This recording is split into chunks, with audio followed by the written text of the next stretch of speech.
Did that happen twice for anyone else? I think it's because you're sharing your screen. You can hear it. Okay, I can hear myself. Okay, that's what the issue is. Okay. I had a tab open in another window. Sorry about that. But we have headphones, so you guys didn't know. Yeah, so anyway, hey everybody, welcome into the live stream. Welcome. So great to see you guys. Happy March, by the way. Hope you guys are having a great week. This is actually the first week we are totally snow free since like New Year's. Yeah, this is like the first time in 2025 we have no snow on the ground, so that has been great. Garden State Gardener, thank you so much for being here, and Dark Lord Menet, great to see you. Saw you in Garden State's live earlier, so hello again. It's still freezing, but there's no snow. Yeah, it's cold. Jose, hello, thank you so much for being here. And Miss Gail, hope you're having a great week. It all adds up. Miss Lorrie, hello, and thank you so much for all you do. We really appreciate you. Off-Grid World, hello, hope you're having a great one. Dee's Garden Adventures, hey. Simply Jan Homestead, great to see you. Thank you so much for being here. Lazy Days Ahead with Jesse and Lisa, hi, and thank you for being here. Hey, Liz and Peter, and Lori's World, hope you guys are having a great week. Anyway, it's great to see everybody. We got a whole lot of update videos and entry videos this week, and I'm excited to get into those later with some of our coordinators. But Robin Hood Homestead, I'm not done saying hi. You're kind of jumping in a little bit. I'm trying though. Hey, Off-Grid World. And Bubble Bibble, it's good to see you. Lewis Acre Farm, hey, welcome to the collaboration officially. We saw your entry video. Great job. Michael's Adventures, hey, thanks so much for coming. Rebel Canners, yeah, it's not as cold as it was. I think today was like a high of 27, so I'll take it. Yeah. It was worse when we were trying to fix the cow fence because all of this week the cows have been trying to get into the vineyard for some unknown reason. So we've been out there like every day for 2 or 3 days now, and it was worse when we were out there for a while trying to fix the fence. Yeah. So I'll take the win. I feel like we're getting close. Robert Bates, hey, welcome to the collaboration. Thank you so much for being here. And Dale Homestead, thanks so much for coming. Woman Off Grid with Dog, hi. I feel like I'm close. Broke but bountifully blessed. Welcome to the collaboration. We're so glad you can make it. Hope you're having a great day. It was great to see your entry video. Get some new people in chat today, and some of them are new collaborators. So make sure you go check out the playlist with entry videos to go check out their videos. They have some very cool videos. I'm very excited. Small Space Gardening and Crafts, hello. Another great entry video from this week. Welcome to the collaboration. Hope you're having a great one. Serena Norell, hey. Hope you're having a great week. Be Charming, hi. Hi. Don't know why I did that with my voice. Okay, I think we're caught up. So I wanted to take a second. We updated the sponsors page on survivalseedscollab.com this week. And that, I don't remember what I was going to say, so I'm just going to share the screen. This is the 2025 sponsors page. So huge thank you to Amirla. They are the first sponsor on the page because their name starts with A. It's in alphabetical order, but they do a really good job at making ergonomical gardening equipment. They do garden tools. They have this garden bench, and they do 2 giveaways every month. So huge thank you to Amirla. Go check out their channel. Go check out their website. You can click this image, and then it will take you to their website. They have a very cool garden chair. I really recommend the garden chair. And also you can try to win it. I think. Or is that collaborators? I will ask Mr. Jesse in a second. But huge thank you to Amirla. Also huge thank you to Freedom Reserve Cattle. They are giving one of the grand prizes, and they're going to be giving away a meat thermometer every month from the end of March to October. So thank you so much to Freedom Reserve Cattle. Go check out their website by clicking on the image as well. Same thing goes for all of these. Thank you to Rainbow Seeds for donating seeds for the monthly giveaways. We really appreciate you. And also, this is the company that we purchased this year's survival seeds from. They have a really reputable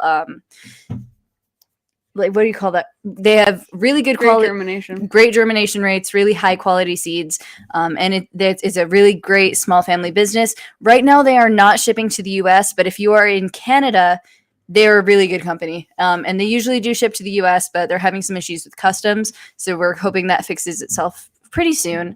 Also, Vintage Studios, that is us. Yeah, it's just us. And our manager. So thank you to our manager for letting us do this collaboration. And XPest, this is a really good company for pest control. They do rat traps, sonic repellents, gnat traps, and they do monthly giveaways as well. So huge thank you to them. Excuse me. Also, the membership sponsors. Thank you to Vineyard Chicks, Lazy Days Ahead with Jesse and Lisa. It all adds up. Lorrie and Robin Hood Homestead, Bob Bland. You guys are amazing. These are the members of the Cool Beans Club, which is the $10 tier on Vineyard Chicks or on VC Family Homestead. The YouTube memberships. Thank you to all of you. You guys help fund more giveaway items. And also thank you to our individual sponsors, Ernie Hatmaker and It All Adds Up, Miss Lorrie. They are individuals who have donated to giveaways. And we really appreciate you guys. So thank you so much for all you do. That was pretty much the end. The reason I wanted to share the screen is that we have a new sponsor. It's It All Adds Up, Lorrie. She's donating 2 giveaways for the month. So we really appreciate her.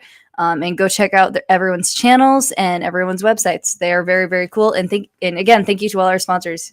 If you are interested in donating something, whether it's merch or a gift card or whatever, to the Survival Seeds collaboration, we do monthly giveaways at the end of every month. And if you would like to be a part of those giveaways, send us an email at I'm so sorry. Send us an email at survivalseedscollab@gmail.com. There we go. I'm going to check chat again. Hey, Grace. Great to see you. And Garden State Gardener, I was listening to your live. That was so cool. Thank you so much for interviewing those people.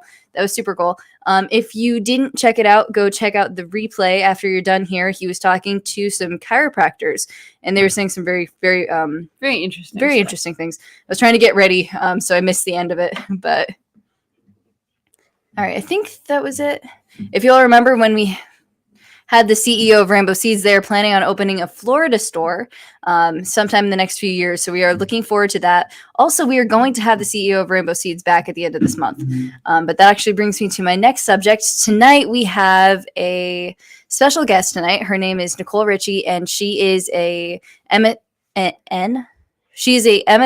extension educator. I have so much trouble saying that out loud, and I don't know why. But she specializes in field crops and is going to be very, very cool to interview, because I know in our community, I can't talk today. In our community specifically, there is some trouble understanding how to grow like corn and wheat and stuff like that. And so it would be very cool to hear her thoughts on small scale as well as what large scale field crops actually do. So if you have any questions, be sure to put them in the chat when we have her on, because I can't pin them for later anymore. But if you have a question in chat, I will do my best to make sure that she can have a chance to answer those. I'm going to go ahead and bring up the... Hi, Hamilton Homestead. Good to see you. Great to see you. I'm going to go ahead and bring up the... what is it called? The co-hosts. I really shouldn't have come up with names for everyone that started with C, because I can't remember it. We have co-hosts, coordinators... Collaborators. Hello, how are you guys doing? And instigators. Him, not me. Well, you wanted a name, right? Good. I'm doing good. We're doing great. Good to hear. Yeah, her plants are growing. Yay! That's awesome. That's great. And I know I didn't really technically do an entry video, but my 7th seed, I chose corn. And those are coming up not in the hydroponics, but I put them in dirt, in the... Awesome. Nice. The dirt pots, yeah. And they're coming up. Woohoo, I'm so excited. That's awesome. My tomatoes are outside. Nice. Oh, wow. Already? They're outside. Tomatoes outside? And wow. It's Texas. Wow. It's 70 or 71 degrees today. Right? That's so crazy. We'd have 27 today. Yeah, we had the same weather as you, but you swapped the numbers around. There you go. Yeah. But it was a cool 72 32. Yeah, it's pretty Not brisk. a hot like We had, like, summer. It's not between summer. 9 Right. and 14 mile per hour winds all day too. so, Whoa. Wow. yeah. Yeah, But that's that's. what makes that corn strong. No, those are No, they're only about this big. not even that big. It's barely coming up through the dirt. But it's just cool. Charles, how are you doing? Oh, not bad. Not bad. I wish I could say it's 70 degrees here, but Yeah. We don't get that lucky. 20 something. It's again under freezing. So Yeah. Mm. That's the inconvenient part because we're out of snow, but it's also freezing, so there's still ice everywhere. yeah, Yeah, we I like had the one snow day better than just the cold. where it rained and then killed all the snow and then back to freezing again. Right. Hey, Same, ER, thank you actually. so much for coming in. Josie's And almost 30 off grade grandma. Hey. It's 31 over by Grace in New York. Still under freezing in a lot of places. Heat wave over there. Yeah, absolutely. All right. Did you guys have any updates you wanted to do on your aspects of the collab? We did have some herbal ones, last minute ones too. Yes. Yeah. Let me see if I can find them. Small spaces or small space gardening and crafts. Just joined the herbal side and the Yep. vegetable side too. And she did it. She's going to be growing a lot of her stuff up on her patio. So she made a little layout and everything of where she's going to be planting everything, which I think is cool. And Very cool. other one was Lewis Acres Farm Karma. Yeah. Karma. She just got her entry videos in, and she talks about some of her herbs she's doing, and she's looking forward to the hyssop and oregano. And I think that was about it. I didn't see any more for the herbal side. Awesome. Thank you so much. That's great. All right. Did you guys have anything? Did you see the short from Broke but Bountifully Blessed? I think put out so. she put out an herbal short. No, I didn't. I have a hard Oh. time with shorts. They don't show up most of the time. And the only reason I found the one is because I went to their channel and it popped up under their feed. Yeah. So I was like, Right. Right. Yeah, it was about a minute and 13 seconds, but it was a good short. So okay. Nice. he was shouting out the herbal side. And in fact, she said, this collaboration is hosted by Bushcraft Family. Okay. So it's all you, Charles. Hey, No, ER. We knew what she was doing.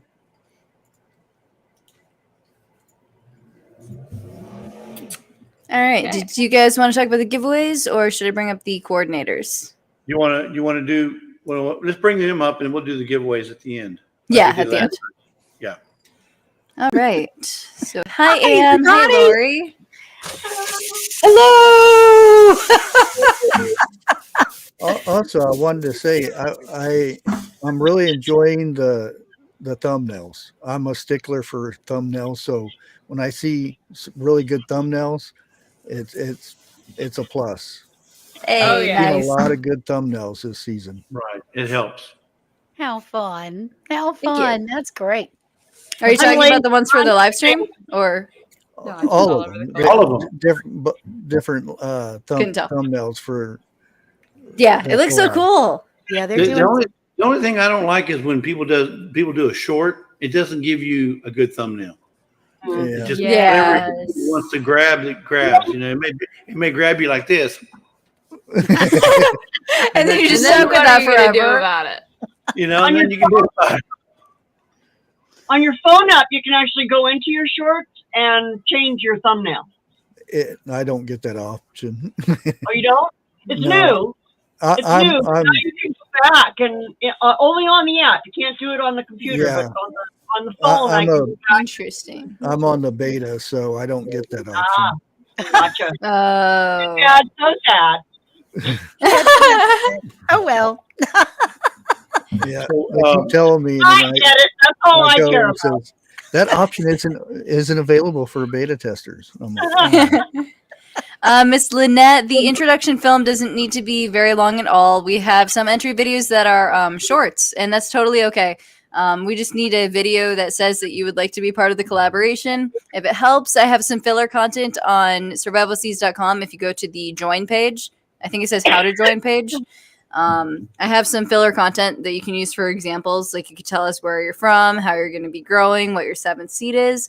Just some filler information like that would be cool. But if you want it to be a super short video, you can. And you don't even have to talk in the video or show your face. You can just have some text up on the screen. So I hope that helps. Just absolutely tag us. Yes. Oh yeah, that helps a lot. Also, when you finish the video, there is a form on the homepage of Survival Seeds Collab.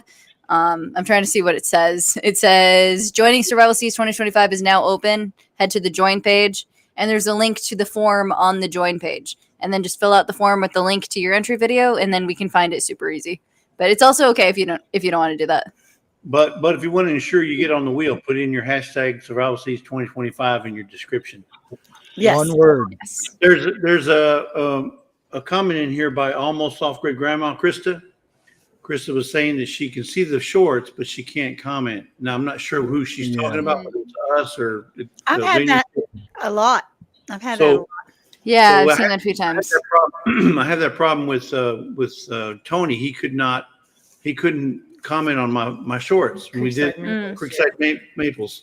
So what I did was I went into my YouTube studio and I found that he was listed as a managing moderator. I took him off a managing moderator, put him as a standard moderator, and then he was able to comment after that. Oh, So Interesting. if you have somebody listed as a managing moderator, then like Krista, then she won't be able to comment on shorts. Hmm. Well, Almost Off Grid says they can't comment on any shorts of Lazy Days Ahead. So Okay. we'll see.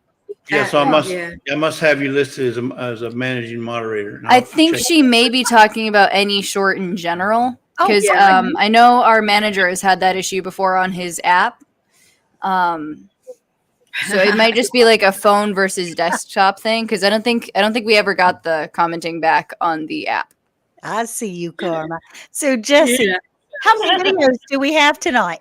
Oh, I'm sorry. You were about to say something else. How many what videos? How many videos? We got like 19 videos that came in this week. Right? Isn't that just amazing? I'm so 19 excited for that. 19 update videos. Then we also had 3 entries, so that's a lot That for is this week. cool. So let's get started because it's 6:34. So, Lorrie, do you mind if I go first, or would you like to go Oh, first? all right. Well, I only have one, so I might go first. Yes, please. Okay. That's Yeah, go for it. Lorrie, up there in the north of British Columbia in off-grid world, she had another update video. She is already potting up some of her stuff. She up-potted her peppers and her pumpkins, and then she was in the hospital for a couple of weeks and ended up having to replant a few things that didn't quite make it. But I know she replanted her tomatoes and something else that I didn't write down what it was. And of course it went in one ear and out the other. But Right. That's okay. but she did fabulous. She's the only one. I do know also that Krista at Almost Off Grid Grandma did get seeds finally. Yay! Nice. But like Yay. they're still freezing all over the country except here on my little island. In your little So yeah, like they're still like freezing and covered in snow the rest of the country. So they can't really do much unless Yeah. well Lorrie's got a little indoor setup that she's able to use. So it makes a big difference. But yeah, I'll that's do this it. in Lori's world. Lorrie! That's awesome. great. Okay, so Okay, Lorrie, you still got 8 more to go. she says, what? What, Jesse? Work? I'm thinking, I told you we're from the instigators, okay? Yeah, Oh, that's right. That's right. he's teasing. He's Cheerleaders teasing. and cheerleaders. So, Trie, do you mind if I go? Go ahead. Go Go for for it. Okay. And I'll talk about the southern region, and then we'll get up north where it's good and cold. It went from 73 degrees yesterday to 43 degrees today here in eastern North Ooh. Carolina. So Ooh. we're all a little in shock. Y'all, there's a ton of people. So what I'm going to do kind of sort of is Europe in a day. Just go real quick, zip through everybody, because if I talk as much as I usually do, we'll be here till tomorrow. Excuse me. I'm going to start off with hanging out in Angel's garden. She is just such a hooch. I got to see her kitties and her boo boo, but she won gloves last week or so, and the last week or so, and she showed us her gloves that she won, and she teaches us how to use yeast fertilizer, homemade yeast fertilizer, and she does the before and after. Lots of fun. She has a great bit of energy. Excuse me, and I really enjoy her. Okay, so it choked me up, Angel, to be able to speak with about you. And Dee's Garden Adventures with Deanna. Her plants are rocking, and she's showing us weekly updates. Every week, they're growing up further and further, and there's gobs of them, and she's moving them inside and outside and all around. She's doing a great job. So check out Dee's Garden Adventures of Diana. Kathleen from My Alabama Farm Life, and she is getting her beds ready. And I can't read my own writing. She cut down some bushes because her holly bushes were blocking her beds, and English ivy was taking over and all those things. So she's got new beds that are set up that haven't been filled yet. It's a lot of fun. My Alabama Farm Life with Kathleen. And Lacey David put out a little short that was just as fun as it could be.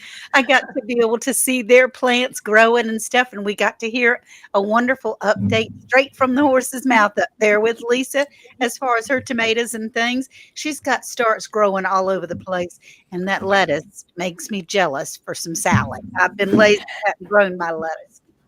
And then it all adds up. Lorrie, let's see, she's up north. And then we have Gail from Gail Southern Living. Gail put out a long form video and a short, a couple of shorts, I think. Actually, it was a lot of fun. She showed us her garden bed, and her corn is coming up. It was a lot of fun.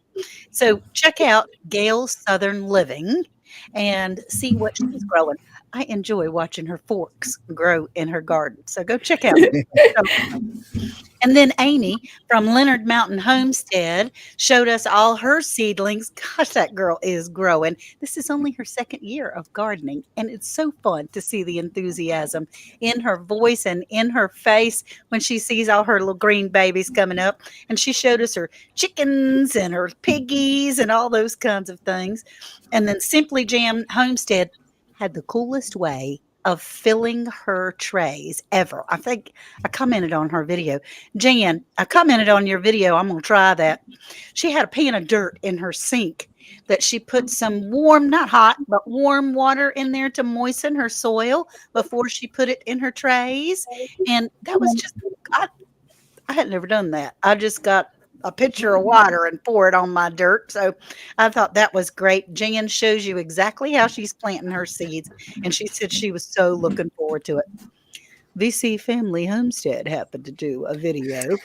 And it was just as cute as it could be. You girls. Planting seeds, man. Planting seeds like crazy, all kinds of different ways, but they use the paper towel method. And they were kind of curious as to how much water to put on those paper towels. And that was It's hard to pour. It's so hard to pour.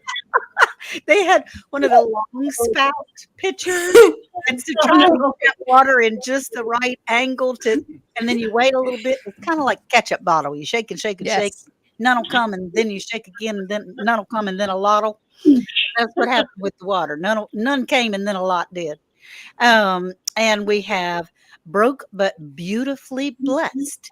And she did an herb video as well as, and she's one of our new people that are joining us, which is fabulous. And she lives in Wisconsin. Wait. She's up north. Don't undo that. Anyway, she's a lot of fun, and I'm excited to have her grow with us. And think that is the southern region, as well as I kind of stole a couple of Wisconsin. Yeah, Good. But Thank you so much. yay! Thank you everyone for doing all your videos. That's so much fun. There's 4. But we're gonna keep going. Magic Her of little something. See, y'all don't know, but poor Trey's pom pom is a beautiful green and gold. Here, I'm gonna turn this off. It's beautiful. I love this color, guys. This is my favorite color. Color. And so it We shows got up, 4 of these. it shows up black and sort We of have 4 of them. iffy. Oh, up in Ontario, Anne Harvey says she can't plant anything till May 24th weekend, the vegetables due to the frost in Ontario. Yeah. Well, Outside anyway. Good to see you, Anne. Thanks so much for being here. Serena Norell has a question. How many paste tomato plants should I grow in order to harvest at least 5 pounds at a time for canning? And which paste tomato do you guys think is the best? all of them. No idea.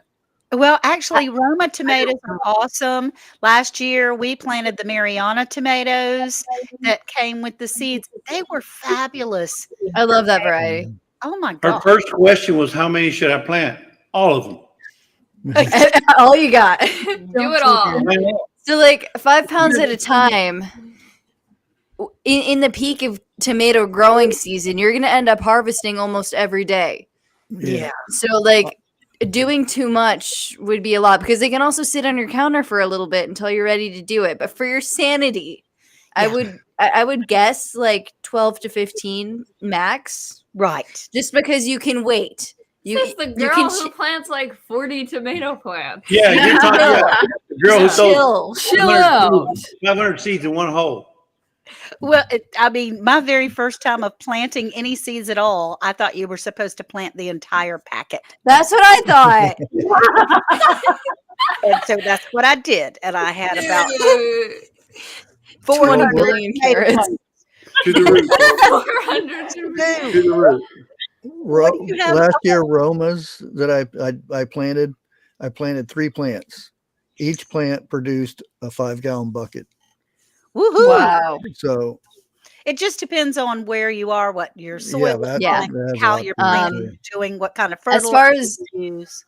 Right. And as far as which variety, like I'm a little bit biased out of the 4 you provided. We sent out Roma as our seed for this year. And I really like Romas. They're super easy to grow. You can do them. You can use them for like a lot of different things. So I would go Roma, but it just depends on what you're looking for out of the tomato.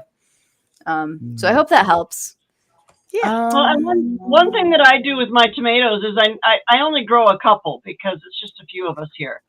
So Right. as I bring them in, when I'm harvesting them, I wash them really good, I core them, and I put them in the freezer. And then when I have a big bag full, then I do something with them. Right. When you freeze them, when you thaw them, it makes them real easy to peel because the skin's just. Oh, God. Right. Yeah. Just pick 'em up. the skin's There's just nothing wrong with just keeping them for later. Yeah. Okay, Trey. So Oh yeah. Yeah. I'm sorry, I I was ready to just skip right over you. I know. I'll use We got my way too many videos for that. pom-poms for you, honey. Okay, thank you. Gimme. No. Gimme. No.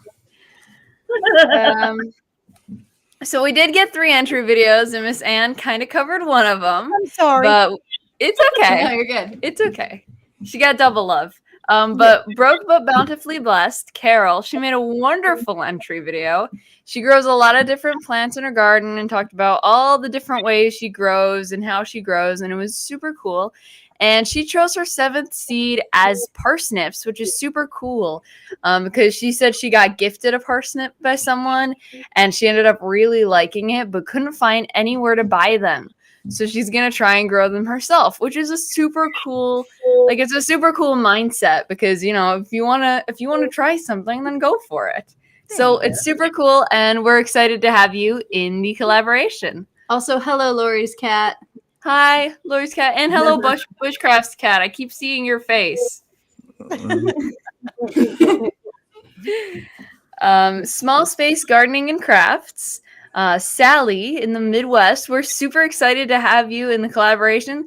She showed her 3 garden plots in her yard and where she's going to be planting. And she talked about the big plans she's got to change up her garden this year. And I'm excited because she's gonna rearrange some things and set up a new compost area. It sounds like she's got big plans for this year. And so we're super excited to have you in the collaboration, and a big welcome in. And then Karma Lewis, Miss Karma, she put her entry video up, which was super cool. We're super excited to have her in the collaboration again. She was here last year, and she was talking about a lot of awesome stuff for her garden, like figuring out good companion plants, which is super cool and very important. I don't know much about companion plants, but I do know they're important. So good for you, Karma. And she chose her. Oh, and she's going to be doing stuff with biodomes, which is also very cool. Nice. And she chose her 7th seed as the Waltham butternut squash, which was last year's squash. And she, along with many other people, did not have good me as many other people. A lot of people didn't have good luck growing the butternut squash. Miss Lorrie, you had luck growing it. You didn't have luck eating it. No, my squash was only that big. But you got them. We didn't get any. I didn't get one. Our plant never got big enough. Yeah, our plant was the size of your squash. Oh my goodness. Yeah, but she couldn't grow it last year, and so she's going to be trying again to grow it if she still got the seeds, which is amazing, which is a great mindset. And if she doesn't, she's going to probably pick a different squash. But that is super cool, and we're glad to have you in the collaboration again. Pausing you for a sec. Hey, avid fisherman and Ann Garvey. Thank you guys so much for being here. We really appreciate you guys. Hope you guys are having a great week. Yay! Welcome to the collaboration. I think they're charming. I think that we spent way too much on invisible. Also, Crystal's Pets and Plants. Hey, welcome to the live. Hi, Crystal, your bench is on the way, honey. You won last week. You know that, right? So her Amirla garden bench is on the way. And if I could take just 2 seconds to say, go ahead. Amirla, I didn't know that. And I've gotten several boxes of Amirla garden benches over the years. And right on the side of their box, it says that Amirla in French means love it. So I think that's just the coolest thing, that their name means love it. Love it. So, that is super cool. And it's French, which is fancy. And then we got a bunch of update videos. You guys are doing amazing. I want to do a quick shout out to It All Adds Up and Robin Hood Homestead. You guys are going above and beyond with posting every week. Like, you guys are putting up so many videos and shorts every single week. It is outstanding. So great job, guys. You're doing great. Put them down. Great job. Their plants are doing super great. Their tomatoes are just absolutely huge. So check out their videos. They've got such a great start for all their plants in their videos. So definitely check out both channels to get the full experience. Now, our very own Lorrie's World, Miss Lorrie, made a video showing all her plants. And you know what? She actually has plants in outside that are growing and alive. Awesome. Which that was like the biggest thing to me, is that there are actually living things outdoors that are green. We have living things outdoors, but they're like cows. Just living green right now. So that was incredible for me to see. And all of her potted plants are so good. You're doing great, Miss Lorrie. Everything looks good. Yay. Good job. So check out Lorrie's video. It's amazing. Woman Off Grid with Dog put up a video as well. Last week she unboxed her hydroponics thing. What are they called? System. The system. Yeah, thank you. The hydroponic system. She unboxed that this week or last week, and this week most of her plants have sprouted. And I'm telling you guys, they are looking amazing. Definitely check out her videos. Last week, she did a great video on unboxing it and how to put the entire machine together. And this week she showed all the plants. Everything looks great. I still think the little signs she has are just the cutest little things. Little rectangles with little plants on top of them. They're so They cute. are cool. So definitely check that out. And then Grace NYC. Grace put up a video and she showed a lot of her plants, which are growing and looking so good. She watered all her plants and she was showing them throughout the video. I almost said throwing them. No, she's showing them throughout the video. And everything is getting really big. And I'm not sure when she's moving into Florida, but I'm actually really curious to see the difference and how things grow, considering that she's growing in New York right now. And then later on in the year, she's going to be moving down to Florida, which means that she's going to be transferring from me to Anne sometime this year. We're just going to do a little switch. She's just going to be Grace FL then, right? Is it It'll be FL? fun. Whatever she decides. Yeah, it's going to be awesome. But yeah, definitely check out all the videos, guys. Be watching the playlists. Be keeping up with that because there are so many fabulous people in the collaboration. Yes, there are. really Yay! No, not to There's do what I did. videos and so much knowledge in this group of collaborators. It's just amazing to learn. It's crazy fun. It's just crazy fun. Thank you Well, all so much. I don't know if you've been watching the chat, but the chat has been popping up every now and then with some information. So the VC Family Homestead has been posting little tidbits, and one of them is the Rainbow Seeds Company is thinking about opening up an office in Florida. If you hadn't seen that, which is awesome news. So they'll be able to Yeah, serve. it's a goal of theirs in the next few years that they were talking about it on the live. So that'll be awesome to be able to service all United States from that From this location. side of the border. Yeah, especially because they're having the customs issues. Yeah. Right. That's So- right. Now, Sounds we could just get Lorrie to move her world down to Florida too. Then it'd be great. Thinking about it. We're thinking about it. Oh, Yeah. Throwing that out there. okay. That's Might awesome. be leaving Canada. Oh gosh. Well, you don't really, I don't believe you live in Canada. To see your yard, I mean, really, y'all, she's got warmer weather than I do in North Carolina. She doesn't live in Canada, and she lives in Lorrie's world. It is in Lorrie's world. She does. She lives in Lorrie's world. Special place. That's right. That's all right. So next up, we're going to go ahead and bring up our guest for the night. As the thumbnail and title says, we have the MSU Extension Educator, Nicolle Ritchie. She is a field crop specialist, and we are super excited to see what she wants to speak about. Also, just as a heads up, if you guys have any questions, put them in the chat. If you want to capitalize them, that's fine. I'll try to keep an eye out for them. I cannot save them for later. So if I do not get to them in the first 2 minutes or so, you may need to resend it again because I can't save them for later anymore. But just as a heads up. All right. What day of the month or week do we post? You can do that whenever you want. Whenever you'd like. We don't require anything other than an entry video. And I think you do have an entry video. You're in the playlist. I feel like that was the end of January. You can put your update videos up whenever you want. You don't even have to do them. You can just do whatever you'd like. It's 100% up to you. And then, yeah, that's pretty much it. And if you want them to be shouted out by your coordinator, then just make sure you put the hashtag in, and we'll get it into the playlist and everything. All right.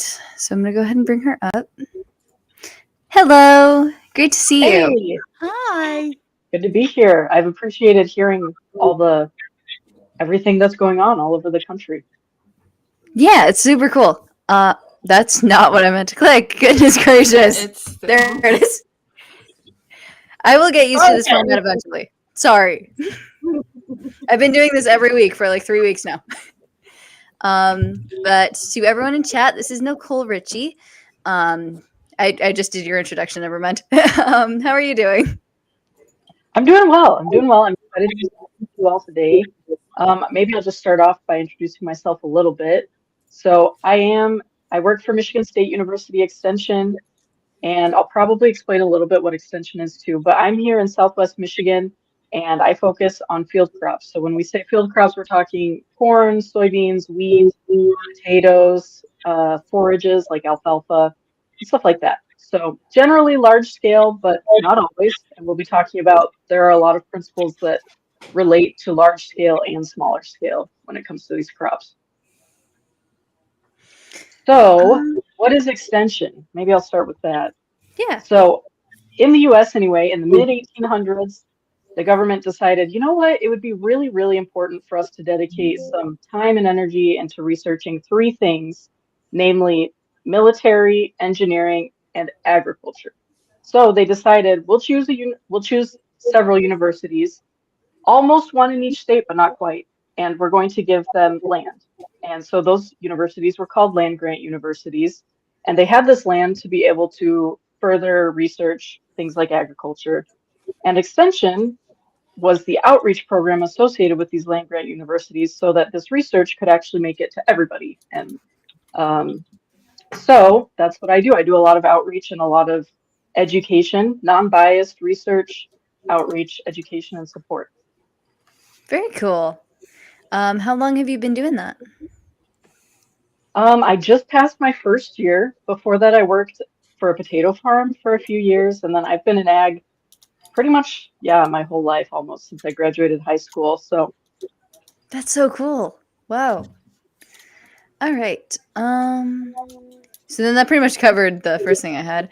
When did you know that you wanted to pursue a career in agriculture education? What was your inspiration? so I grew up here in Michigan, but my parents are from out west. So I don't know if we have any viewers in Idaho, but my dad grew up on a dairy farm in Idaho. And so every summer, that's where I got sent back to. And I loved it. I loved being on the farm. I loved milking the cows. I loved feeding them and doing everything. I think I liked it because I was only there during the summer. I didn't really have to deal with the snow. But anyway, that was what really started my passion for agriculture and helped me understand, oh, I see someone is in Southwest Idaho. Awesome. Yeah, I was in Rexford, so Southeast.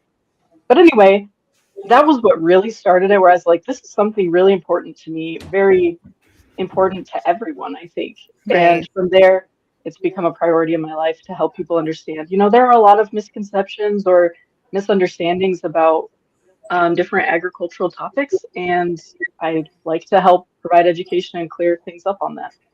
That's so cool. Do you have any fun or crazy stories that accentuate like the importance of the work you do?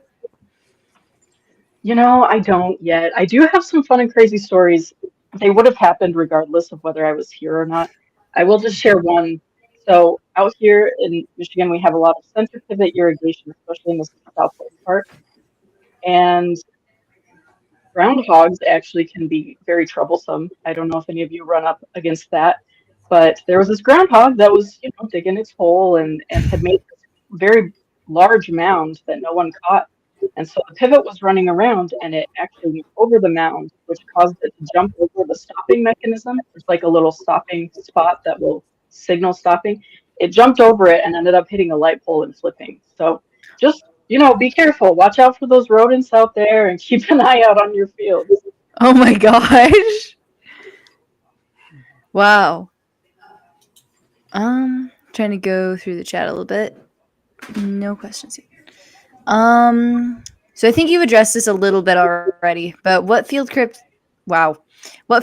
do you work with the most? So I work the most with corn and soybeans. Those are like the really major rotations here. And then there are also potatoes right here in Southwest Michigan. So, and my background's in potatoes. So, you know, I kind of make it my business, whether they want to work with me or not. And then I also have done quite a bit with wheat and a little bit with forages. Nice. So can I assume that like potatoes is your favorite, or do you have a favorite from the bunch? Potatoes are definitely my favorite. Everything I talk about, I can relate back to potatoes. That's corn awesome. is fun because down here we have seed corn production. So if you've ever received a corn seed, that had to be, well, assuming that it's a hybrid, right? If you're getting an heirloom seed, that's different. But if you receive hybrid corn seed, that's hybridized mostly down here in Southwest Michigan, which is a really cool specialty industry. Oh, cool. I didn't know that. Let's see. Gail Southern Living has a question, so I'm going to do that one really quick. What are the best things to amend your soil with? Right, so that's a really good question. The best thing I would recommend is one, do a soil test so you know. For example, here in Southwest Michigan, we end up having to lime our soils quite a bit. And so adjusting pH is one of the most important things that you could be doing. That's a high priority. If your plants are at the right pH, they can deal with a lot more stress. They'll be more resilient. So definitely amend your pH in whatever way that ends up being. And also organic matter is another really important thing. So getting crop residues or plant residues tilled in, manures, compost, those are so, so helpful for the soil. They help feed microbes and they help keep your soil healthy and resilient. Awesome. I think like as far as soil amending, we did a little bit with worm castings for a while. And I think that did help with like the microbe makeup. And we talked to someone last year about adding like mushrooms just to your environment because that can help too. So it depends on like what you're looking for. I lost my notepad again. So many of the people in chat are apartment residents. I don't know why I'm having so much trouble today. Are apartment residents, or they live in suburbs, or they don't have much gardening space for one reason or another. And other people in the chat have like a half an acre or more just to dedicate to a garden. And I think all of them have like expressed interest in growing some sort of field crop, whether it's wheat or quinoa or what is it called? Corn.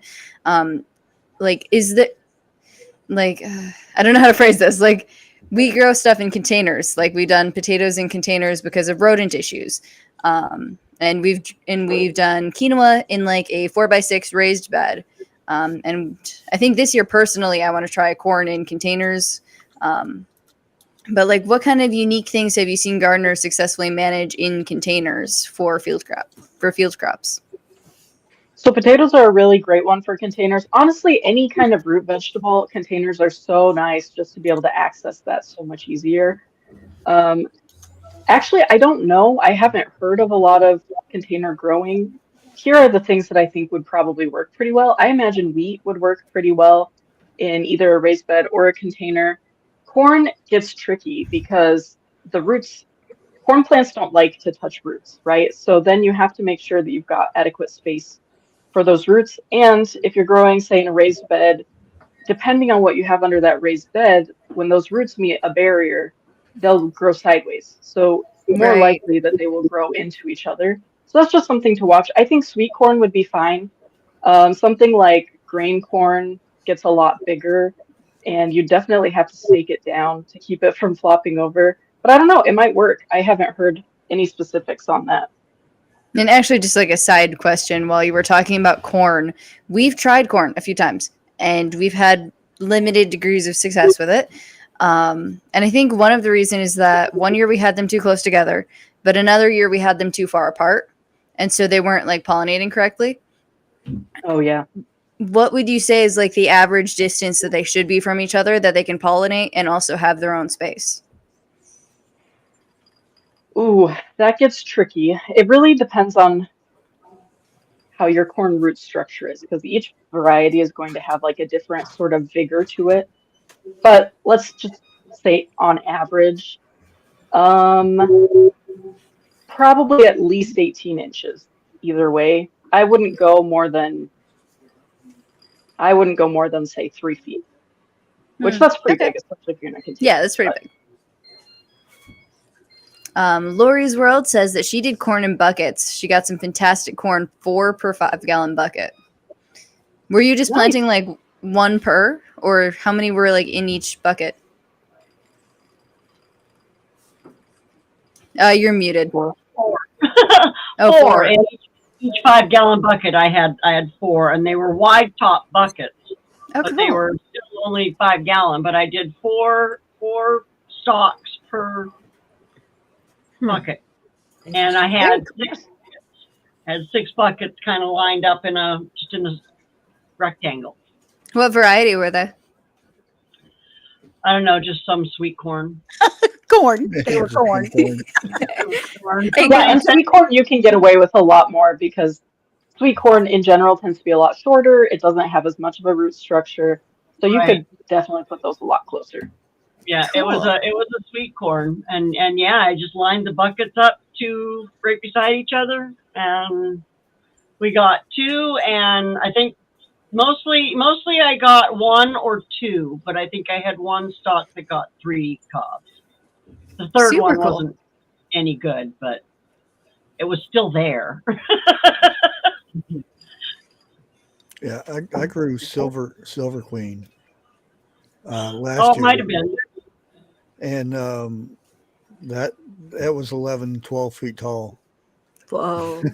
in a raised bed. So I was surprised. Of course, I did the 3 sisters with it too. So Yeah, that's cool. that probably helped out a lot.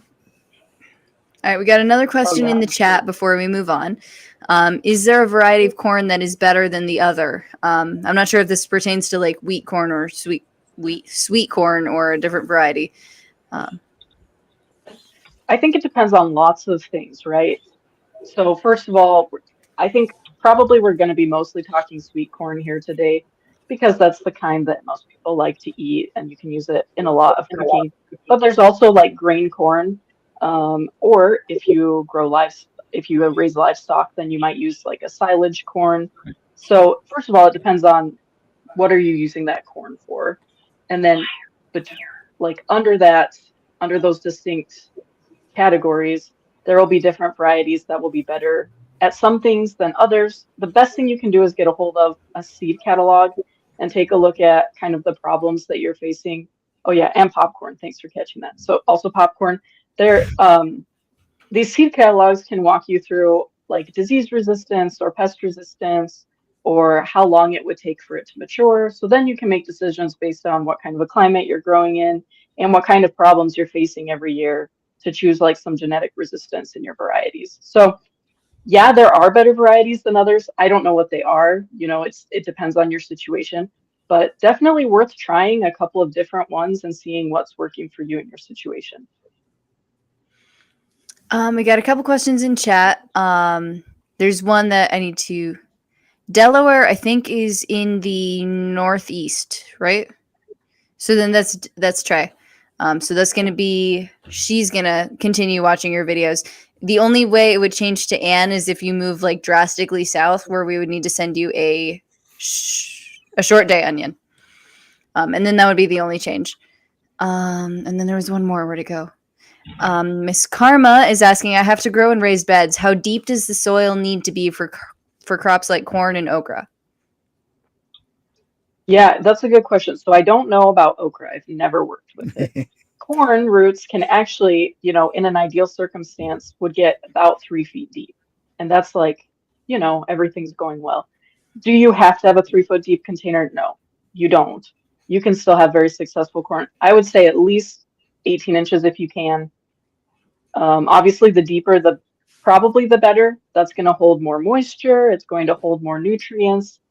But definitely give it a shot. Play around with it a little bit. Maybe you can even push that up to 12 inches, depending on your conditions. And it is different when you're in a container too than in a field, because one, you're probably more likely to be irrigating, and probably assuming that you're using some form of soilless media, like maybe a peat moss or something mixed in possibly with a field soil or whatever, you might have better water retention anyway. So that will make a difference on how deep you need your roots to be able to go.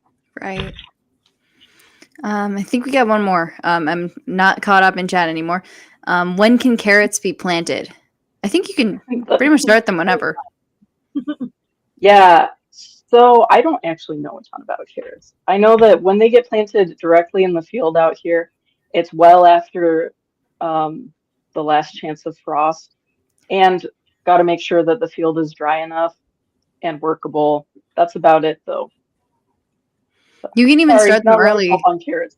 Yeah, you can start them in the fall. You can start them early. You could start them in fall and overwinter them, or you could start them inside. and then transplant them outside. Bunky's been doing that. She's our little sister. She's been doing that for 4 or 5 years now. And she's had really good results with that if she starts them in and then just integrates them outside slowly. So you could try doing that. Okay, where did my notepad go? Okay. What advice that you teach field growers would you say would also apply to container gardeners? So definitely start right. Know your soil, or if you're not using soil, know what you are using, and understand what does it need pH wise. Does it need amendment? Does it not? You can learn that through a soil test, for example. Make sure that you're starting with the right seed and healthy seed. So especially like when it comes to potatoes, for example, make sure that your seed is virus free. Make sure that it's young, vigorous seed. If you're saving your own potatoes every year, actually the more you do that, the less vigorous they become. So make sure that you're starting off with something very vigorous that will give you good emergence. Let's see, what else? Definitely, if you're putting out fertilizer beforehand, know what's in it. So if that's, maybe you're in a container and you're using like a potting mix from the store, just know what kind of stuff is in there that's going into your plant. But if you're using, let's say, manures or compost, it's definitely worth either asking who's providing that for like some sort of an analysis of what's in there, or you can actually send in your own samples and get an analysis. But that way you just make sure whatever you are applying is actually meeting your needs, your crop needs, and then you're not over applying or under applying nutrition wise. I would also say this is a really big thing in field crops is knowing, and everywhere, I should say, for everything, knowing those rapid growth points for your plants.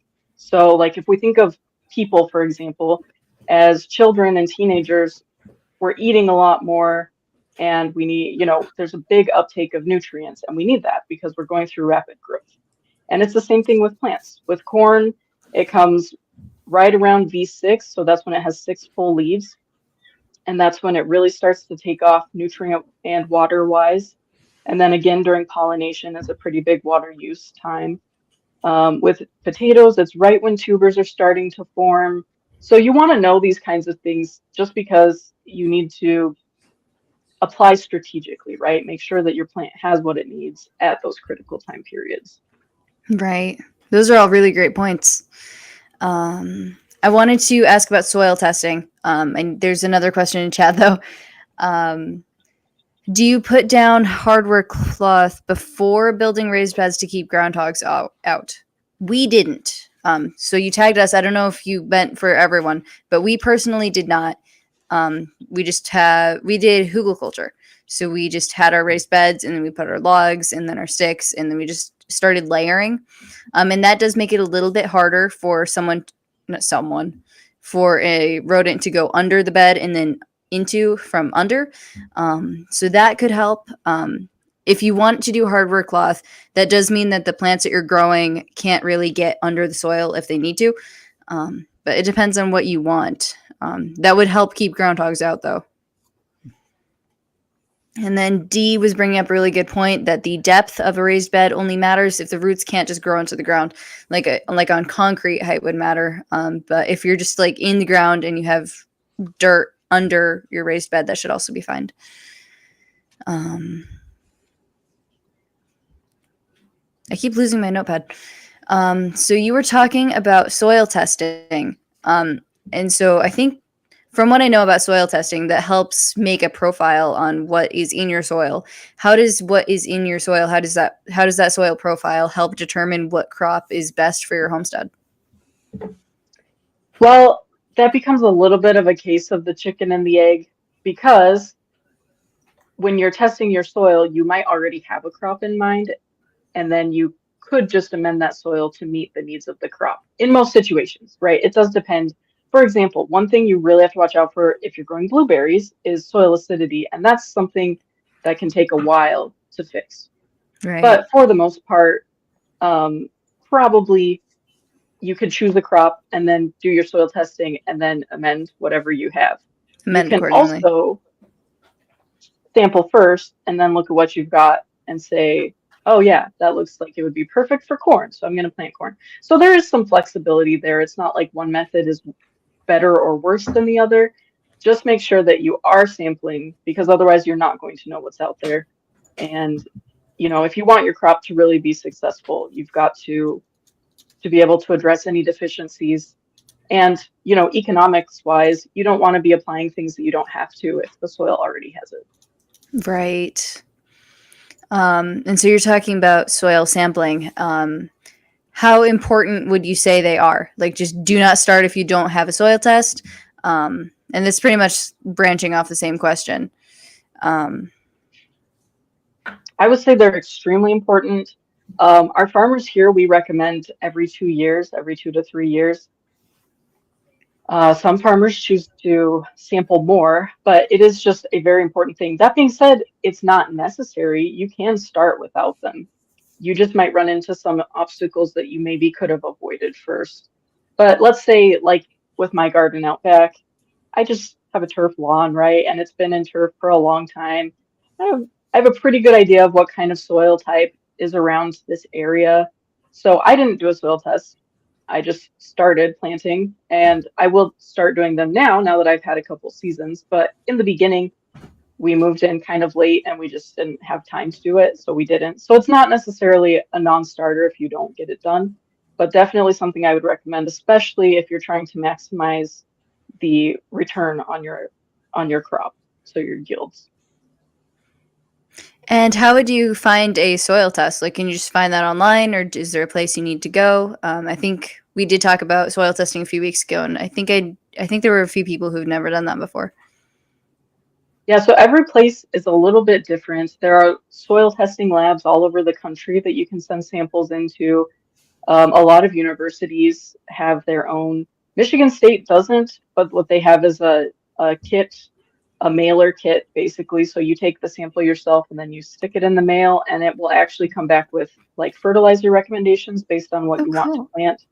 So that is like an added, it's more expensive probably than just sending things in yourself, but you do get those recommendations back. I'm not necessarily saying you should do that. That's just one option that we have here. There are lots of companies that you can hire if you just feel like you have so much land that needs to be tested.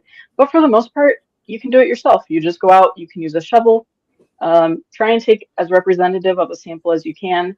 Look up one of those soil testing labs relatively nearby, and you can send your sample to them, and they'll get a report back to you. Very cool. Tamara has a question. I have soil testing kits that are 7 or 8 years old. Are they still reliable? I guess that would depend on what they have, because I know some soil testing kits are like, oh, test at home. Here's a pH kit. Here's a whatever kit. Most of the time, when I've heard about soil testing kits, it's more like, this is how you take the sample and send it in. So it would kind of depend. I would guess pH stuff would still be reliable. Beyond that, I'm not really sure. There are also lots of things you can do to know. You won't know like nutrient content or anything, but to get an idea of how healthy your soil is, there are lots of at-home tests you can do. And actually, I would recommend like reading up on the NRCS soil health testing. That would tell you some really good at-home things you can do. She says it's a send-in kit, if that helps any. Yeah, you might have to do some research and make sure wherever it's supposed to get sent to is still open and operating, but right. Give it a shot. Back to field prep. Like once you know your soil profile, it'll change a lot depending on what's in your soil, but what is generally required for planting, and how does it differ for various crops? So once again, I'm going back to pH, and I just bring this up because it does take up to, a minimum of 6 months usually to see any sort of result. So you definitely want to prioritize taking action if your pH is off for your crop. And beyond that, it's really kind of up to you what you want things to look like. We have growers who use special no-till equipment, and so they don't till the field, they just plant directly into it. And then there are other people who prefer to have a really fluffy tilled seed bed and that works for Right. them.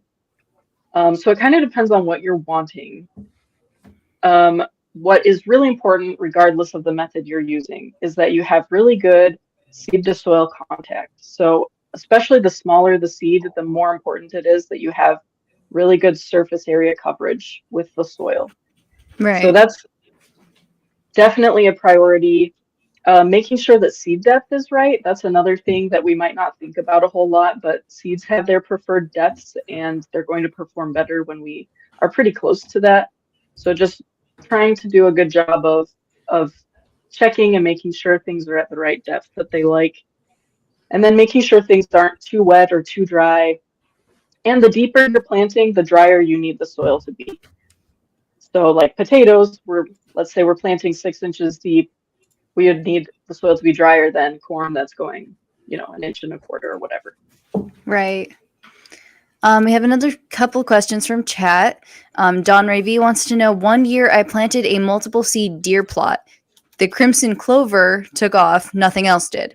She wants to plant crimson clover again. What do you think would be a good companion plant for that? Again, that kind of depends on what you want to do. Are you planting crimson clover because you want to do another deer plot, or is it because for deer plot and deer plot and soil imprint? Perfect. I forgot to highlight that one. Perfect. Yeah, so there are lots of things you can put with clovers. Grasses do a really good job, especially like cool season grasses. I see that oats are popping up. Oats would work. They're for soil health benefits. Definitely something like a cereal grain does a really great job of penetrating hard spots in the soil and helping break up the soil really well to prepare for planting. But really, you probably can't go wrong if you're planting pretty much any sort of cover crop kind of thing to go with your clover. You'll have pretty good success, hopefully. Right. There's another one. Oh, there it is. What is the best way to control tree roots in raised beds? And we actually have this issue a lot too. A big windstorm.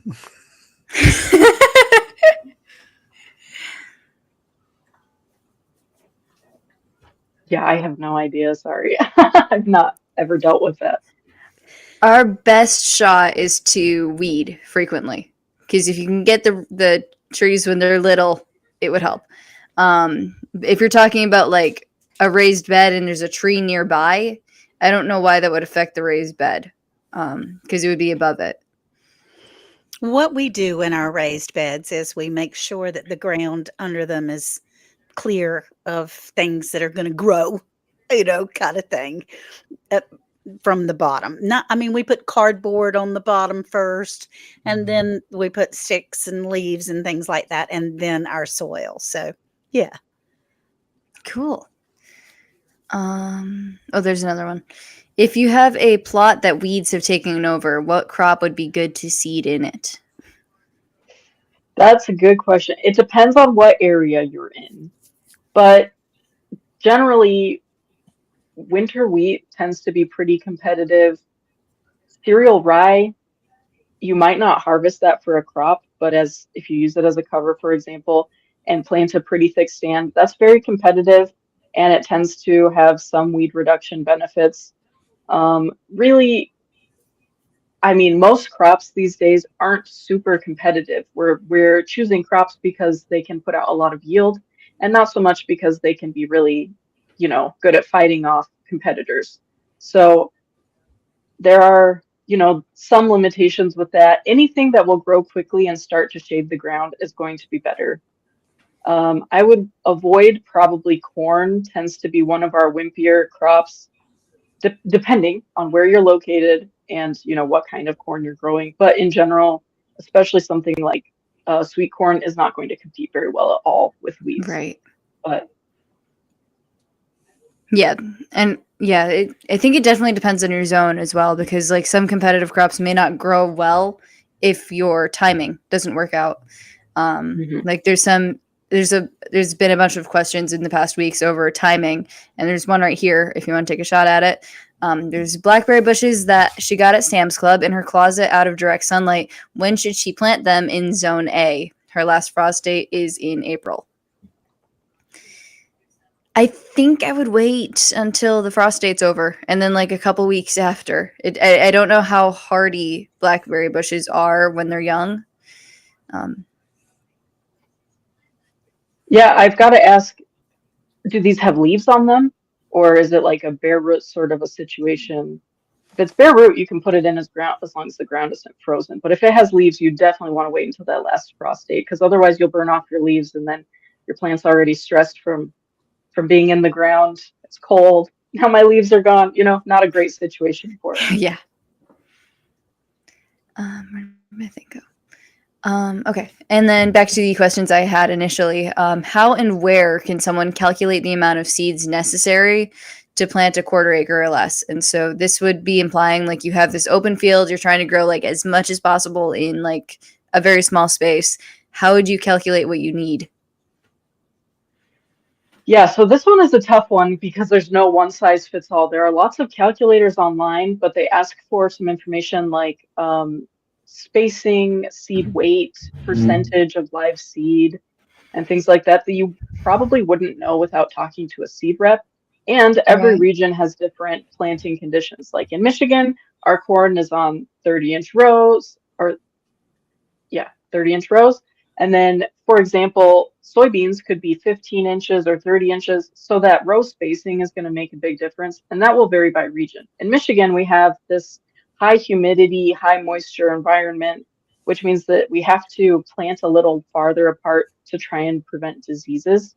But something out west could, in a drier climate, you could push your seed spacing much closer and have really good success with that. So it gets tricky.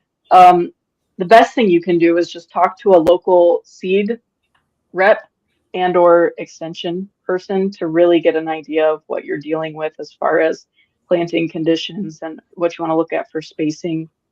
It also gets tricky because we talk about these optimal seeding rates. Like, let's say for soybeans, we want 100,000 seeds per acre.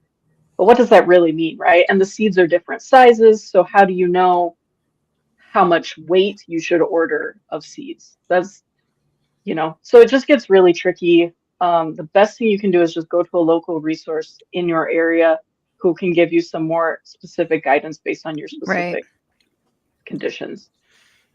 We have another chat question. Dee's Garden Adventures wants to know, what would you use for weed control if glyphosate is no longer an option?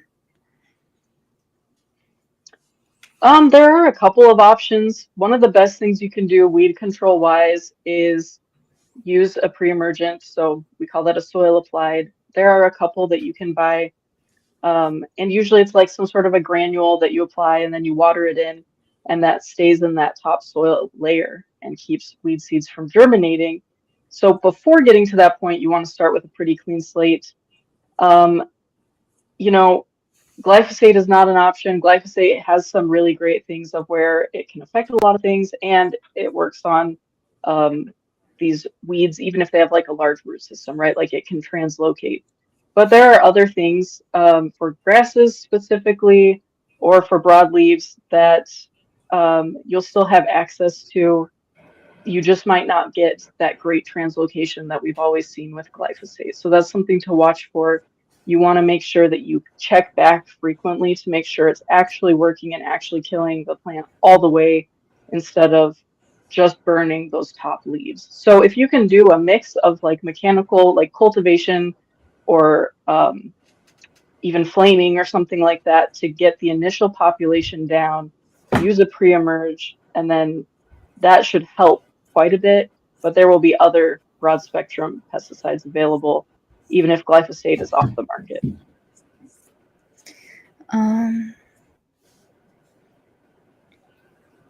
Sorry, I lost my thing again. When is the best time to plant field crops, and how does that change per zone?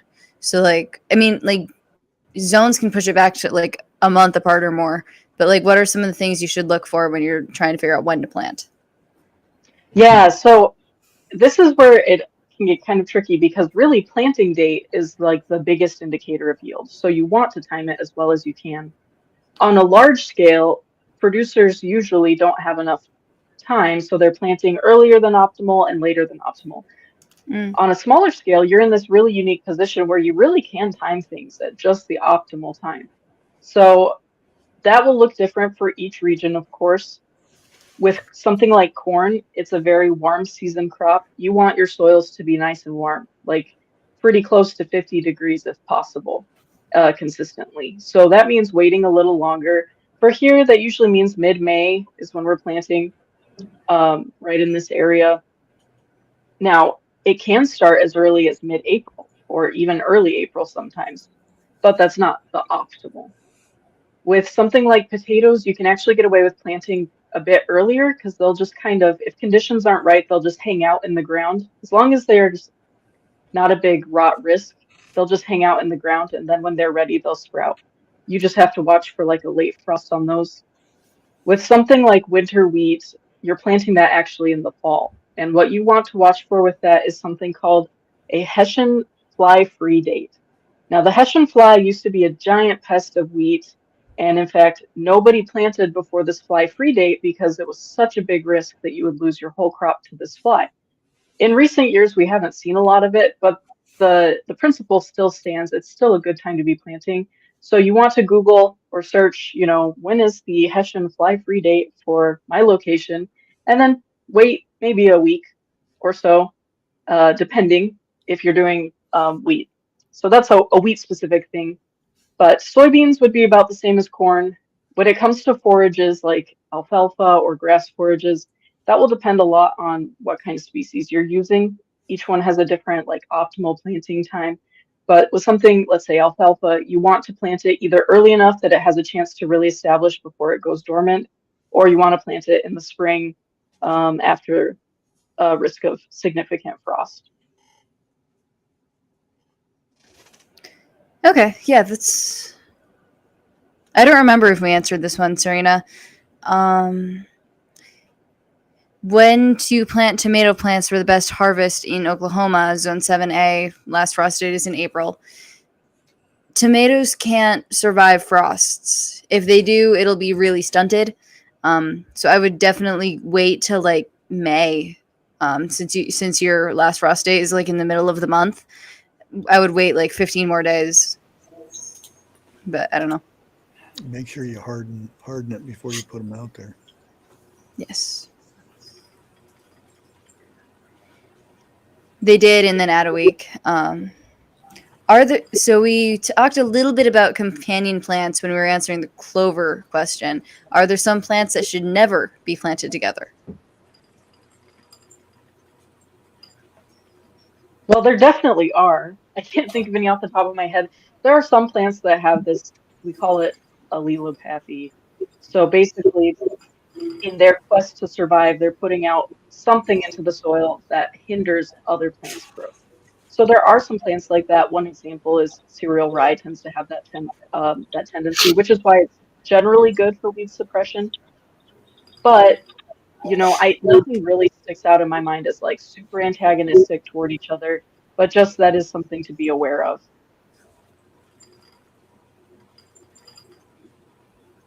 I don't remember any off the top of my head either. I was trying to figure it out. We've had some that just do not grow well. Serena said, or Lorrie's World says tomatoes and potatoes should not be planted together. Sunflowers and asparagus are good to grow by themselves. And then I think I had two more. We see planes around here a lot, and they're usually crop dusting. And this kind of scared me as a kid because we could not figure out why the planes were so low to the ground. And I think I looked into it and it was mostly ammonia. What are some of the major interventions that are required to grow field crops, and how would you do this small scale? So some major interventions, and this isn't just for field crops, but any large scale crop is definitely you're going to be out applying fertilizer in some form. Sometimes that will be manure or compost, and sometimes that will be a synthetic form of fertilizer. Pesticides are very common when you're looking at pest management. Not always, right? There are plenty of ways to manage pests that don't involve a chemical application, but chemical applications tend to be really effective and convenient, so those get used a lot. So that's one thing. Trying to think, I took some notes here. Oh, irrigation, that's another big thing. That's an intervention, and soil health is always going to be an intervention, especially on large scale farming where you're using heavy machinery. You've got to be really careful with those soils. The more weight you put on a soil, the more potential damage you could do to it. So you've got to be really careful to make sure that you're keeping it resilient. So all of those things will still translate to smaller scale farming. You still want to be taking good care of your soil. You still want to make sure you're irrigating at the right time, the right amounts. You still want to have a pest management plan. It just might look different than how it would large scale, but you still want to have a plan so that when those problems come up, you know how to respond to them. Awesome. And I think, and you can just like get smaller scale stuff like that from like a gardening store, right? Just like the same kinds of fertilizers. Yeah, not always the same kinds. Some things are only available in bulk or through select retailers, for example, but you can get pretty close. One of the best things you could do for any scale of gardening or farming is know how to understand what percentage of nutrient is in your fertilizer. So fertilizers will show generally three numbers at the top, like 10, 20, 10, or whatever. And that tells you a percentage of each nutrient. So if you know how to do that math, then you're going to be really well equipped to use any fertilizer from any source because you'll know how to calculate the exact amount that you need, regardless of where you buy it. Right. And we have a few more people in chat talking about what grows well and what doesn't grow well. So if you guys are curious about that, there's some really good answers in chat. Read carrots love tomatoes. More information on companion plants and what not to grow together. I think that's a book. I was just going to try to look that up, but I can't find my tab. And then last question, do you have any books or social media that our followers can check out? Yeah, so I don't have any personal ones. MSU Extension has a field crops page on Facebook and Twitter, or X, sorry. Most extension programs have their own something. So I know, for example, Utah State University, that's where I went to school. They have several Instagram accounts for different things. So you can follow like home gardening, you can follow more field crop production or livestock or whatever. A book that I would highly recommend, I didn't write it, but it has been very helpful to me, it's called Farming with Soil Life, and this is by SARE, so SARE, the Sustainable Agriculture Resources and Education. And they have a ton of really good materials from beginning farmers to advanced large scale. So Farming with Soil Life basically talks about the different insects and living things that are in our soil, how we can conserve those populations, and what benefit do they add. And this is something that applies everywhere. You know, you're never going to be able to farm without some sort of insect or microbe or anything, living things in your soil. So this book really was great for me to understand soil is a living thing, even though it's not, right? Like it's a really weird paradigm because it is, but it isn't. You know, the mineral content, sand, soil, clay, those aren't living things. But a soil isn't really a soil unless it has living things in it. So that's honestly a really good read. Lots of great pictures about what you could expect to see if you're out digging around. And I really recommend that one. Another one, again, through SARE, is there's a whole book on weed control management. And it's a completely organic methods. And it's like a huge textbook. But the great thing is that SARE has these resources at very reduced costs or free if you download the PDF online. And then local extension offices are also a really great resource. Someone like me, for example, I could go out and do a field visit with you. We also have lots of educational materials online. Like if you Google me, if you Google Nicolle Ritchie MSU Extension, and make sure you put MSU Extension because otherwise the popular celebrity will pop up. But I have written articles, and every week during the season, I do field crops updates. So like, what stage is our corn at? What's going on in the pest world, right now? So yeah, lots of resources. Those are just a couple that I would recommend. Thank you so much. That is awesome. And yeah, that's actually how we found you on your newsletter. So thank you so much for doing that. We get a lot of information out of those reads. And thank you for all of your recommendations. Those are very, very helpful.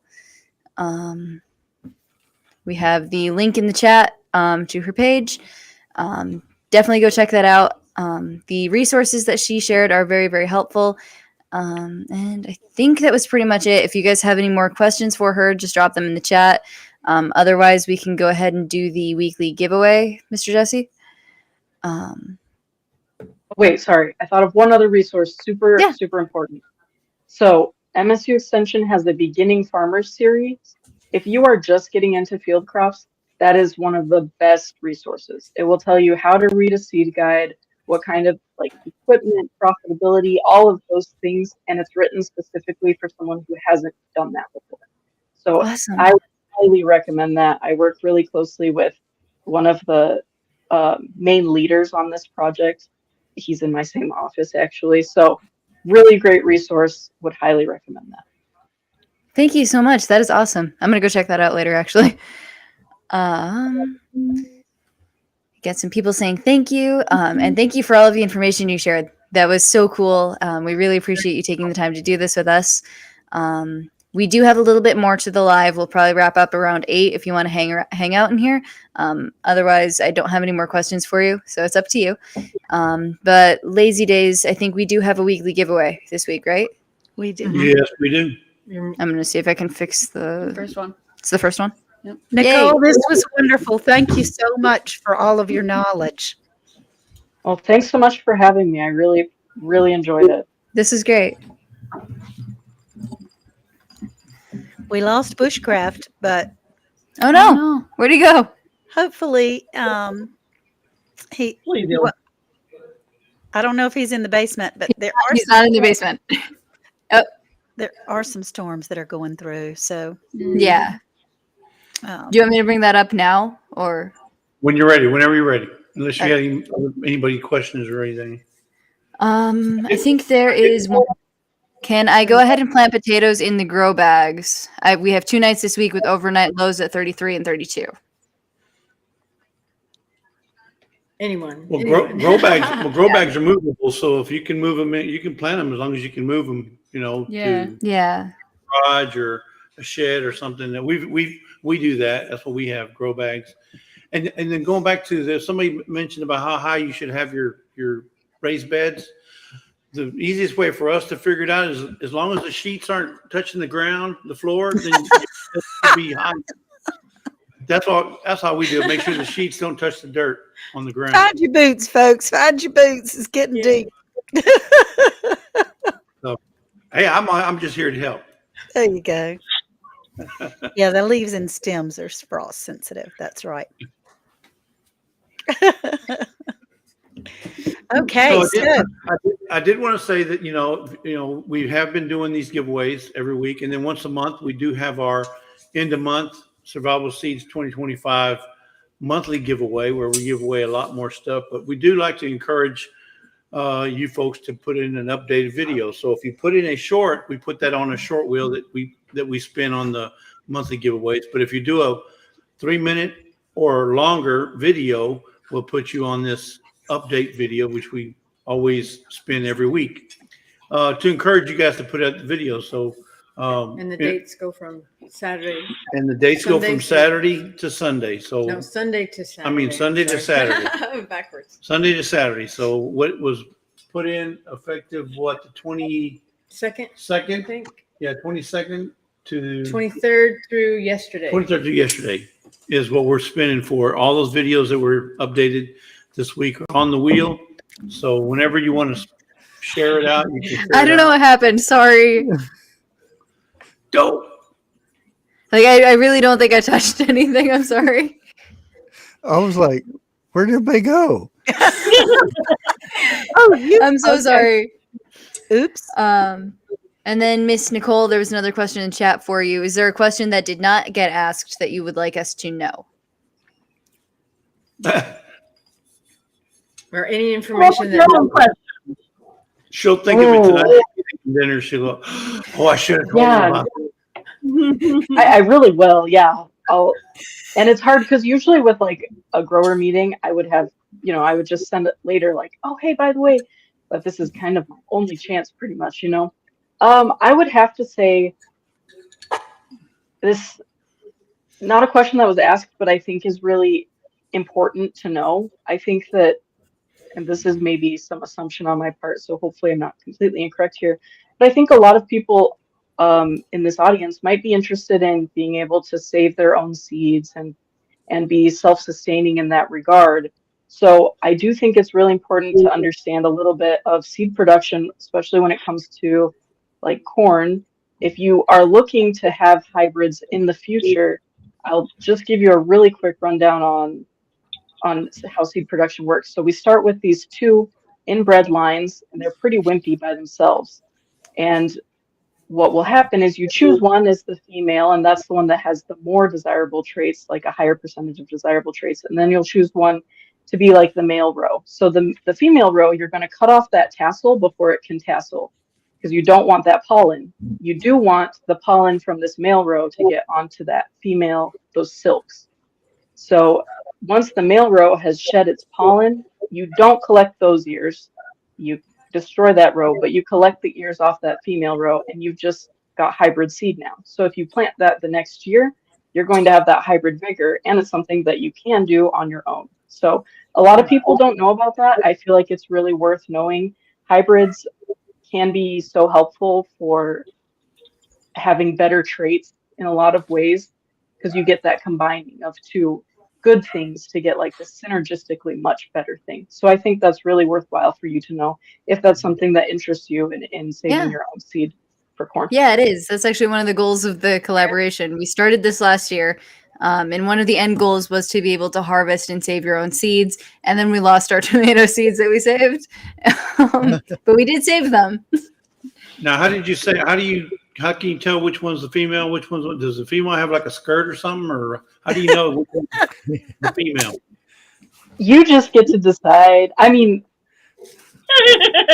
generally you choose something that has like 90% good traits, and then this male will add some other good traits. But really, you just put a tag on it so that you don't forget which one is which, and you make it a female by cutting off the tassel. So, you can add skirts if you want. That's totally... Yeah. Skirts are welcome, just not necessary. And did you hear her say 90% is already there when it's the female and 10% for the male? I'm thinking that's awesome. Yeah, I mean, it doesn't have to be 90%, but generally, yeah, the majority, because it's more likely that will show up again in the year. And yes, that is why people are hired for corn detasseling. It's to help hybridize that corn. Okay, there we go. Interesting. And Lorrie, if you detassel them, you can always use them for pom-poms the next year. There you go. Brown pom-pom. There you go. This looks Corn a little pom. bit like Corn pom, like that. Be corn pom. This holiday, folks. There you go. That'll be fabulous. Give Just away, don't harvest the give green away, ones. give away, Give away, give away, give it away. Give it away. This is Trie. Hi. Miss Serena, this is Trie. She is The middle sister. I'm Trie. Trie. That's it. That's I'm Trie. she's All there is to it. She's the northern coordinator. Yeah, She's awesome all the way around. she's very, very cool. I don't know what else to say about her. though. Taller than her. That's the important part. Yeah, technically KK's the middle sister. Yeah, but like not for long though, because like Bunky's up here already, and that's not fair. She's going to be the little sister pretty soon. Uh-huh. Right. Yep. That's right.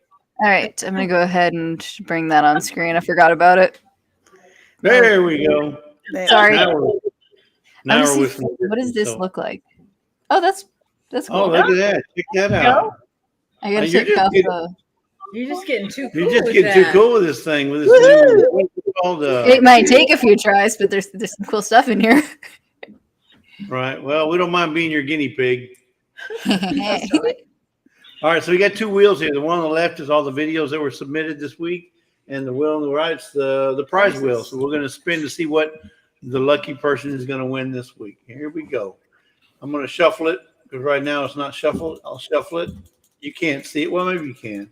It's changing numbers. Kind of, sort of, yeah. Yeah. Good slow. All right, here we go. Let's see what the first or not the prize is for the week. Woohoo! Thank you to everyone who uploaded a video this week. You guys have some amazing content. It's so cool to see how your plants are doing, and it's great to hear from you in your gardens. So thank you so much for doing that. Bacon flavored toothpaste. No, it's not. Seed certified organic herb seed 10-pack. Wow, we were just looking at that. Yeah, we were just looking at We were that. just looking at that today. Oh, those are the seeds that Lori's getting. Right? These are herb seeds. These are herb Just seeds. call Lori's name. Yeah. Those are awesome. Sweet.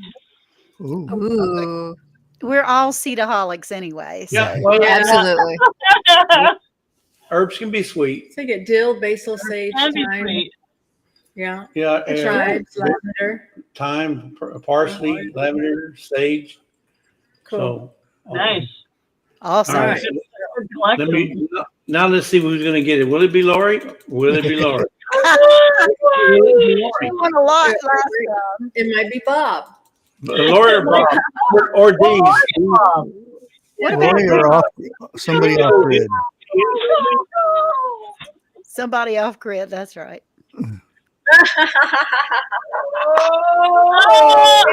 Oh, Bob! Hey, you called Oh, Lisa called it. Bob from Bob! Minnesota. Robin Hood Homestead. Congratulations.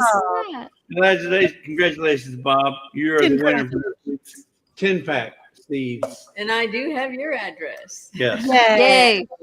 Congratulations. Congrats. Congrats, Bob! He says, Yeah. whoop, whoop. You get on that wheel next week. Put out them videos. Yes. Yes. And thank you guys so much for doing that. We really appreciate that. Thank you all for sticking with us to the end of the live. Congratulations to Robin Hood Homestead for winning the weekly giveaway. There will be another giveaway at the end of March if you guys are interested in winning more. There's more opportunities to win then. But there's a weekly update giveaway every week. Next week, we're going to have another interview. But thank you again to Nicolle Ritchie for being here and spending time with us. We really appreciated all the information you gave. This is a really great interview. Love to have you back sometime.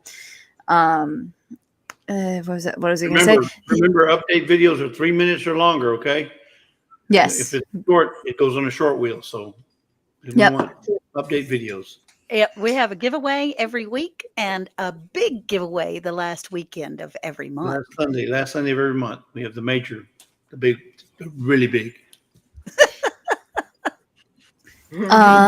Serena Norell, by the way, is looking for amaranth seeds if anyone has any to spare. So if you know anyone who grows amaranth, let them know. Thank you And so Nicolle- much to our. And Nicolle was talking about saving seeds. Nicolle, you don't have to save seeds. I get people sending me seeds I don't, they just keep coming in. I have seeds out the wazoo, they're everywhere. So I don't need to That save might none go of away it. one day. We need to know how to do it. Yeah, they just, Learning experience. No, I'm just playing. I save them. I She save saves them. Hey, we actually planted some seeds we've had in the refrigerator for 20 years, over 20 years, and they germinated. Whoa. Nice. That's cool. I love 20 that. years. Wow. Did you Wow. forget them in there or? No, she's a seed No, I hoarder. just had She's a them. seed hoarder. I had She them in hoards. the refrigerator in the garage, and then I went to work. Yep. Oh, I So- thought maybe you had some peppers in there that you forgot about. And No. No. She had them in a bin inside the refrigerator. We have an outdoor refrigerator. She has them in there, and they've been in there for 20 something years. And That's so cool. That's awesome. That's But fantastic. they didn't go to full fruition. So, but yeah, but they germinated. they did Counts. germinate. Nice. Thank you so much to all of our coordinators, Trie and Lorrie and Anne. Thank you guys so much for watching and shouting out the videos from the collaborators. We really appreciate you guys, and we could not do all of that without you. So thank you so much for all of your help. We appreciate you guys so much. Thank you to our co-hosts, Lazy Days Ahead and Bushcraft, for all of your help and for helping us make this collaboration what it is. You guys are awesome, and thank you for coming and spending time with us. And to everyone in the chat, thank you guys so much for being here. It was so great to talk with you guys and to see all of the information you guys wanted to share as well. Thank you so much for being here.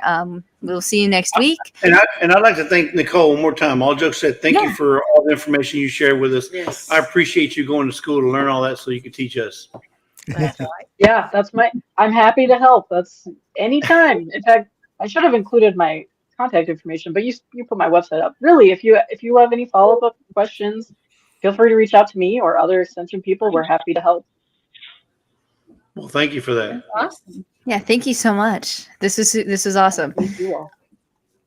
And then I think that was all I had. Dark Lord Menet, Robin Hood Homestead, Jen Johnson Richards. Hi. Hi. Great to see you. Hope you have a great night.